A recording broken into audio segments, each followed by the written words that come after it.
This afternoon, it is a lovely 2 o'clock here in the UK. I'm on a little bit earlier. We're going to be talking about why it is easier to sell a 30K thing than a 3K thing with social selling. So wherever you're watching, wherever you're joining, say hi. I'm going to keep this short and sweet. There's no countdown clock. There's no big pitch in this. This is about helping you understand and reframe the way you think about what you're trying to sell.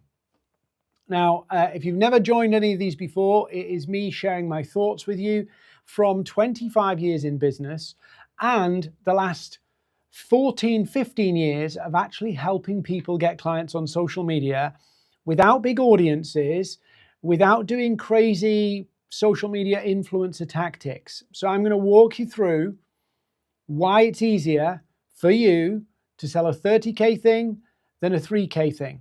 And before we get into it, I want to tell you a story, because this will highlight why this whole talk I'm doing today needs to exist. I was talking to somebody and they approached me, they booked a call with me and said, Dean, I'm very reliant on referrals. A lot of my business comes from word of mouth. When I get in front of the right people, they really get what I'm trying to do and I close and convert them really well. But getting them in front of me is almost impossible. It feels like a brick wall. So they had this bright idea of what they were going to do, sell basically some kind of course or a book. And so very, very, very cheap, sell them and then upsell those people. And I said, what most people don't realize is the level of momentum you need to actually make that work. He didn't realize. So he was struggling to get one person interested and thought the answer was to get many more people interested at a lower level, and that would work. That requires marketing to do the marketing, right? In other words, you're selling something cheaper to sell something more expensive. It requires marketing to marketing to marketing. It's a funnel. The problem with that is you never know if it's going to work. And I've met many people who've gone, I'm going to sell a $297 thing and then upsell people. And it sounds really smart. But if you look at the people who are very successful doing that, they have either millions or tens of thousands of followers, or they're throwing a shit ton of money at ads. That's the reality. So you either need a big, highly engaged audience, or you need to be prepared to spend money on ads. Now, when you buy something, let me just pull this up. This is my book. So I published a book in 2014. Was it 2015? 2015? This is my book. If I wanted to sell this to you on social media and I wanted to sell thousands, I think I've sold about 9,000 of this now, something like that, right? So 9,000 copies, right? For me to sell tens of thousands, yeah, I would need an audience way bigger than what I've got right now. I would need an audience so highly engaged, like it would be a full-time job. So think about it. If I'm selling thousands of these, or even hundreds of these, let's go with hundreds of these, to actually get a conversion, I actually need infrastructure to do that because I can't do it one-to-one. And so often the flaw is that many people go down is that the effort to get that paying client, it's more to do it complicated than it is to do it straightforward. And so the reason why I did this event was obviously to illustrate this bit, but also I want to think about and show you some maths. And I'm hoping this will work on screen to help you think about this.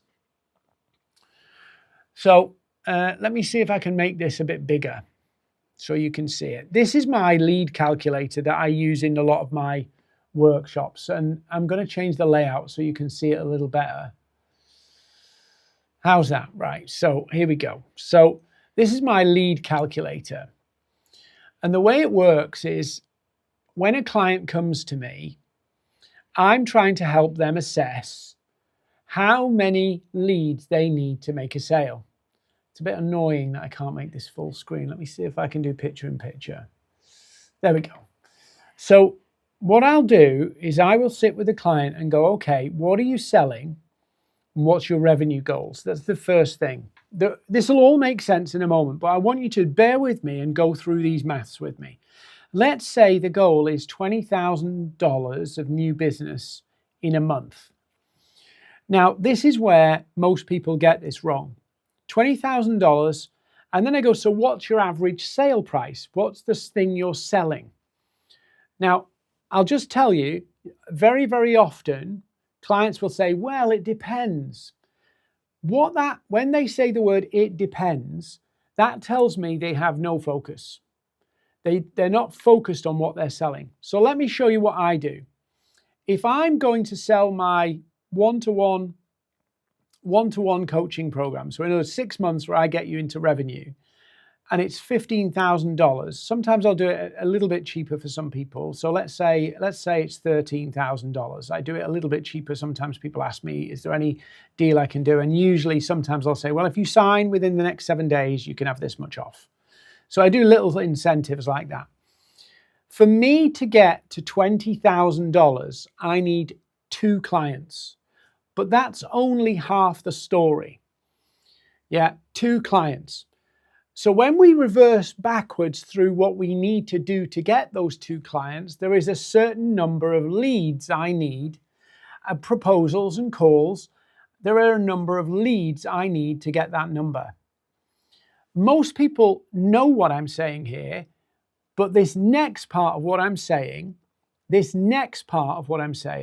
actually is the bit that they miss. Every part of this process, getting the clients closed, getting the proposals, not just sending a proposal to somebody who's actually seriously interested, getting the calls booked, all requires infrastructure, systems.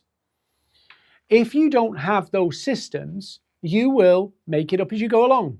You will wing it. You will fall into patterns that might be really bad. And so what happens is, every call, every lead is dealt with differently, which means you have no pattern of what works and what doesn't because everything's unique. Now, you might like that, but I promise you your business's revenue won't, because actually it's unpredictable. So let me give you an example of this, right? Let's say you have a really good process. Now, I would argue most people, especially if you're reliant on referrals, you probably don't have a good process. Not because you're a bad person, not because you're not good at what you do, because you're not getting the volume of leads coming through to your business that actually allows you to develop those systems and tweak them. I've been tweaking my systems from lead to client for basically 10 years. So I've started in one place and gone, if we improve that, we get a better system. That's why clients work with me, because they don't want to wait 10 years to figure it out. So I can go here and go, okay, how good is my infrastructure? Now, if your infrastructure is pretty poor, you actually need more leads. You actually need way more leads than me to achieve the same goal. Because often people think, well, if I just get leads, that'll be enough. No. You've got to have a solid process on the back of that, because people will drop out of your process. It's natural that people drop out of your process. It's normal. How many drop out of your process is in your control. And this is not about manipulating people. This is not about pressurizing people. It's about having a process that keeps the momentum for them. Because when they become a lead, they're doing it for a reason. When they book a call, they're doing it for a reason. If they lose sight of that reason, you lose opportunity. So if your system is leaky, everybody's system's leaky, by the way, just to be clear, there's no 100% watertight process. It's always leaky. But if you leak more than the average, you're going to have to work harder and harder and harder and harder to actually get a lead. So you will have to work probably 10 times harder than I will to actually get leads and clients, because my infrastructure might be just a bit further ahead of yours. And so when somebody is reliant on referrals, or you get a lot of your business from word of mouth, what happens is your infrastructure you have got, your behaviors, your way of selling, the way you approach everything is wired to people coming to you with very high trust because of somebody else. Now, that does not mean you have to be more aggressive, but what it does mean is your system has to be built with lower trust levels, assuming people have lower trust in you than, that client who's just told them an amazing result that you've just done for them. This is just common sense, but a lot of people are not thinking about it in this way. And then when you think about it, oh yeah, actually, if you want an easier way to sell, an easier way to get clients, it's this infrastructure that matters. Now, let me show you what happens when you really dial in this infrastructure. So this is bad infrastructure as an example. And so you need 500 leads to get 2 clients. And you might think that's crazy, but that's typically what may happen with cold. That's what cold outreach looks like. That's what, actually, I would say it's worse than that. That's what spamming looks like. Yeah. So if your process is really bad, you'd probably, the logic is let's just do more. That's wrong. It's the wrong way of thinking. Let's do better. And so if we just improve it marginally, we improve, look what's improved. Yeah. Look what's improved. We've actually got less leads, and less calls, because we're filtering the calls by quality. Because our lead generation is better and more tightly focused, we get less people, but better calls. So then of those calls, because we're good at running those calls, just under 50% of those will go to a recommended proposal, the next step. And of that, 2 will convert. That's still, by the way, relatively conservative. A good salesperson would be way over that, right? Way over that. So let's look at how we dial it up even more. And you go, hang on a minute. For me to get $20,000 a month, I need a good process which gets me 33 leads, 7 calls booked, 4 proposals sent, 2 clients won. So you can see how often for many people, yes, there's a lead generation problem. Of course, a lot of people have that. But the actual real problem is, okay, how do I convert them? And is my conversion systems actually working? The more you invest time in getting them right, the easier it is to get a client. And so very often people think, well, if I lower the price, if I bring the price down, it will actually be easier. No. Look, $297 thing, even with good conversion, to get 68 clients, yeah, to make 20,000 at $297, you need 68 clients. It's a lot. It's a lot. So let me show you what you can do. Let's say you have a $30,000 service. Maybe it's a 12-month coaching program or a fractional engagement. Yeah, maybe that's 6 months. I don't know. Maybe it's a 6-month executive coaching. It's a managed service, so you're looking after their computer systems. Whatever that is, you go, right, let's look at the offer value of 30,000. Do you have something that is 5 figures to sell? Because it's easier. It's way easier. Because, 1, you can go, I'm only going to sell this one thing. I'm going to sell it to this one type of audience, and I'm going to have one way to get leads, and I'm going to build all my mechanics off it so it's step by step by step. So if you have that real focus all the way through what you're doing, 1, you can tailor what you're offering to very specific problems. People pay more for specialists than generalists. So if you're an MSP and you have a specialism in high compliance environments for, say, financial services, it is expected that you will charge more than a generalized MSP. So your positioning changes your price because people want to pay for specialisms. So the people who will pay for specialisms are the ones who have the highest risk and concern if it goes wrong.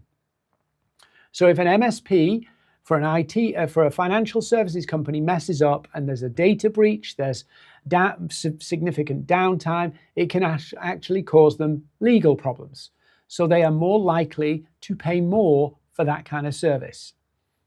So when you start to go, hang on a minute, let's appeal to the people who really pay for what we do, you actually shift markets. Same problem, same service, but you're delivering it for a different buyer who values different things, who wants that specialism. This is how most people can get to ROI on LinkedIn the fastest, ROI on any channel the fastest. It's not by going wide, it's by going narrow and defining one service that's high value that you sell into one audience that really values the problem. Or as somebody said to me, the top 1%. Who are the top 1% where this is more than just a commodity? So in financial services, who looks after the IT is really important. If you're a CEO in a regulated environment, an executive coach that's used to dealing with people in those regulated environments will be charged more. Look at where your 1% audience is because you build an offer around that which allows you to position yourself and charge more. But look what happens. Yeah, let's say, and I'm just going to be conservative here, and I'm going to break the number. I'm going to assume that you're a small business owner, a solopreneur for want of a word, and you've got a £30,000 offer. £30,000, $30,000 offer, whatever number that is. You will need, if you have a watertight infrastructure, both from getting the lead to what you do with the lead, if you have a watertight system to do that, how you do it, yeah, you need 3 calls a month. 3. Now, that won't compute for some of you because everything you see outside of the world is telling you you need volume. It's wrong. You only need volume when you're trying to appeal broadly. You need volume when you want followers. You need volume when you want to go viral. You need volume when you want to be famous.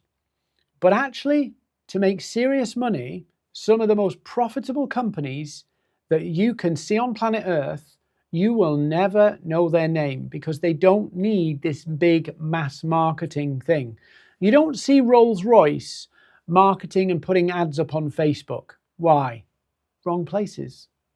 Wrong places. You don't see Bentley advertising and running paid ads. Why is it that Rolls-Royce are not at car shows? They're at private jet and yachting events. They change where they're positioned. And so when you think like this and you go, I'm selling something for $30,000 to high-end compliant financial services people, what world do I need to be in? And this is where it's really important how you build your social media, whether that be LinkedIn, whether that be Facebook.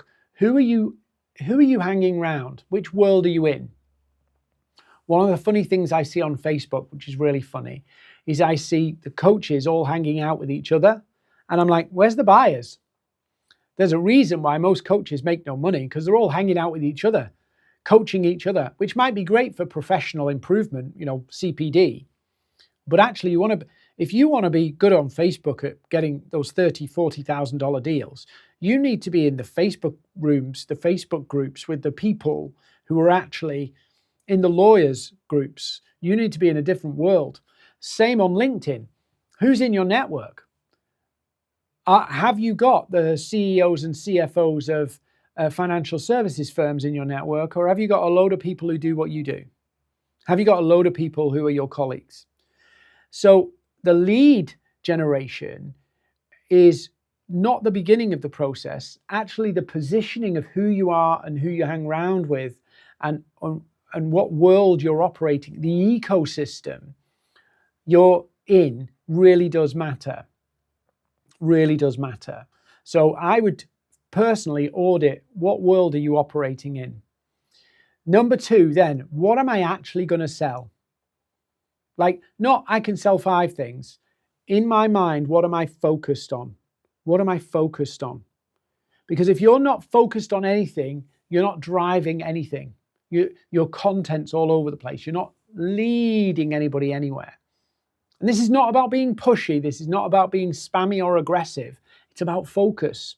If you focus on what am I selling to who, who's the top 1%, what's the price point of what I want to sell, now I can build a strategy around that to get the right leads, which means now I'm getting better quality leads because I've defined who I want.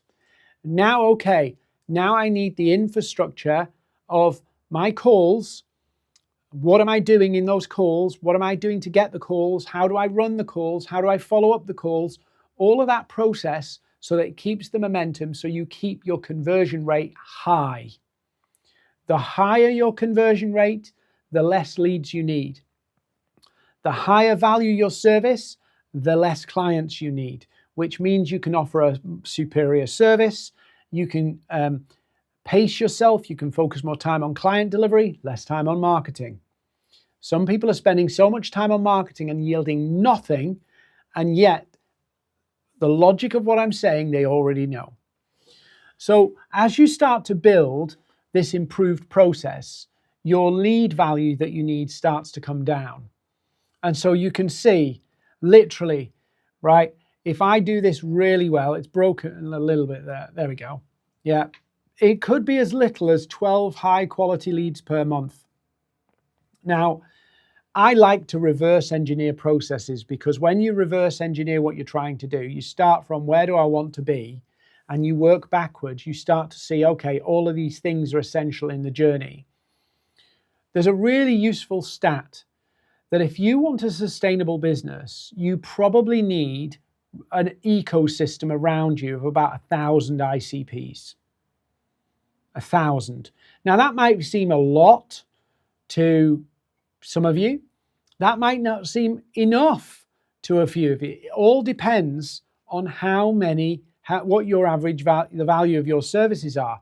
Because for an example, if I'm selling a $297 thing, my ecosystem needs to be huge. We're talking about, if I need 1,100 leads, my ecosystem probably needs to be somewhere about 100,000 people.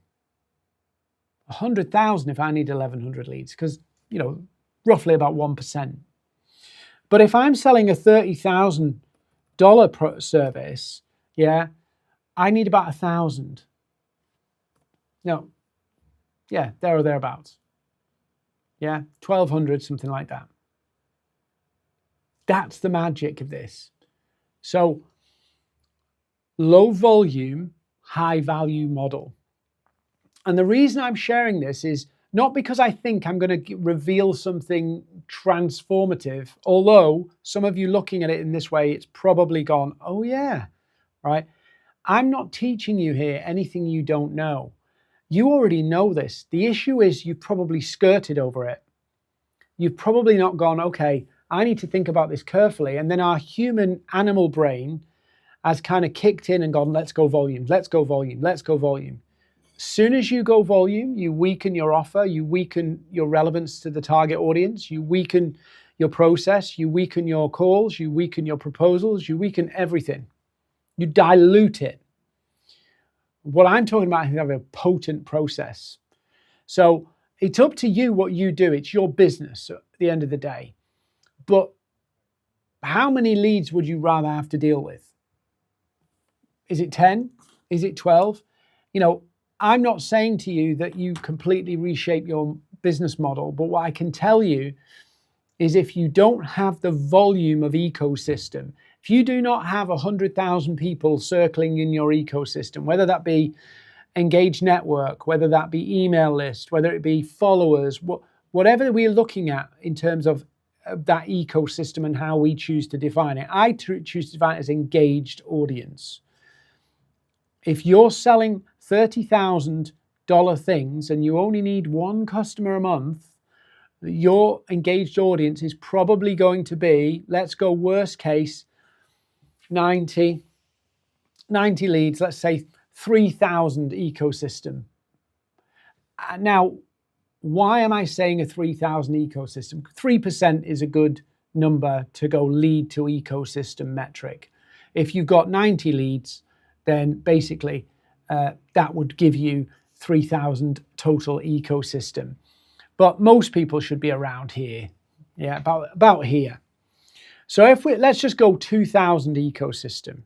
You can build that on LinkedIn. You don't build it randomly, it's deliberate, it's intentional, but you can build that on LinkedIn. But why am I saying that number? Why am I saying a 2,100 ecosystem? Because at any given time, there is only around 3% of your market actively open to looking for what you've got to offer. Only a small smidgen of your target audience will be open right now. So when I'm saying that 2,100, that's not 2,100 leads. That's an ecosystem of people who know you in some way. They're familiar with you. They're building trust. They're seeing you in the feed, but you're building that ecosystem. Why that many? Because you need that many to be sustainable over the long term. So many people just think about lead generation as one step in front of themselves. They're thinking about next month. What I'm saying here is think about the next 12 months. So sure, whenever I work with a client, I'll just tell you straight. The reason I work for 6 months with a client, not 3 months, the first 3 months are the hardest. The second 3 months is where you really get in your stride. So I work intentionally, very hands-on with my clients in the first 3 months because I know that that's the hardest moment because the ecosystem doesn't exist. So your conversion has to be even tighter in those first 3 months. Once you get beyond that 3 months and you've got a bigger pool of people that you know, like, trust you, actually it gets easier. And so the reason why I'm talking about an ecosystem number of say 2,100 and that kind of way is because it's basically 99% or the 100% of the market that you're going to fish and try and get 1% out of it. 1% out of a small ecosystem. Now, a lot of you will get better and better and better at this because the more you talk to the right audience, if I can speak to exactly the situation my audience is facing, I can get really damn good at conversion. Because one, they deeply trust me because of what I've been doing to develop that ecosystem. Two, I'm talking their language. I understand their problem. Three, I have a service tailored to fit and solve their problem so they can see how it fits their situation. And four, I have a tight process to keep the momentum of my prospects. That's what you need. And then you can get to this kind of number and you start to look, well, hang on a minute. I only need about 1,200 people in my ecosystem now to make it work. There are people on Facebook, people on LinkedIn with less than 1,000 connections. Some of them are my clients, less than 1,000 connections, making more money than people with 100,000 followers because their potency of what they're doing, their process is so potent, it's so tight in the way they do it that they actually convert better. And that's not some sales skill. Although that helps, it's not sales skill. It's structure.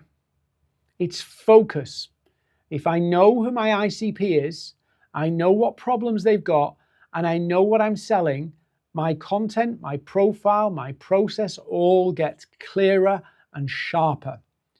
If I'm wishy-washy about that, yeah, and I'll give you an example from my own situation.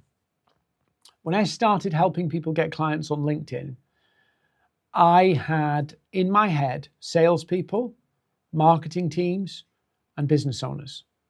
And Maverick, my business, actually does look after all three of those groups right now. But I can't do them all three clear-headed. I can't build something that works for all three of them and works well. Because every time I talk to a business owner, I alienate a marketing person. Every time I talk to a salesperson, the coaches and the fractional leaders and the lawyers and accountants and the other people go, I don't want to do that. So even though I'm selling the same thing to three different groups, those three different groups feel differently about it. And so I had this nightmare where I'm building this email list, building all this stuff and going, hang on a minute. Yeah, but if I say that, that'll annoy the small business owners. But if I say, oh, you can get leads from your content to the small business owners, the salespeople go, yeah, no, we need to get better at outreach. So I had this problem where I had this dilemma where three groups of people could buy from me, but they all was buying for slightly different reasons. And I had them all in an email list. And it was like, oh, what do I do? What do I sell? What do I say? And so what did we do? We segmented it. So Dean on LinkedIn talks to business owners. Maverick and the team, they talk to sales teams and marketing people. And we've siloed it a little bit for speed, clarity, and potency. And I would encourage you to do the same thing because it will massively improve your results. You'll get better and more success. So I just wanted to share that today and kind of give you that kind of insight of, when you do this, you actually get better results. And if you're not doing this and you go, Dean, I should have been doing this, let's talk. Go on my profile, find my call booking link, schedule a time to talk to me. I'll walk you through how we build that infrastructure so that you're not in this boat, you're actually up here. And we'll get you may be here right now, but we'll get you to there and here. And we'll get these offers and clarity going up so that you're actually getting a result. So if that sounds good, find the link on my profile, book a call, but don't be selling low ticket stuff. Think about it as high value, low volume, and approach LinkedIn, social selling, Facebook, wherever you are with that approach. High value, low volume. It's more sustainable for any small business owners. It's more sustainable for experts. It's a more profitable model where you don't have to hard market. You can actually just run a much simpler machine than most of these creators are telling you to do. So that's my 2 cents today. Have a great weekend. DM me if you want to talk, but hope that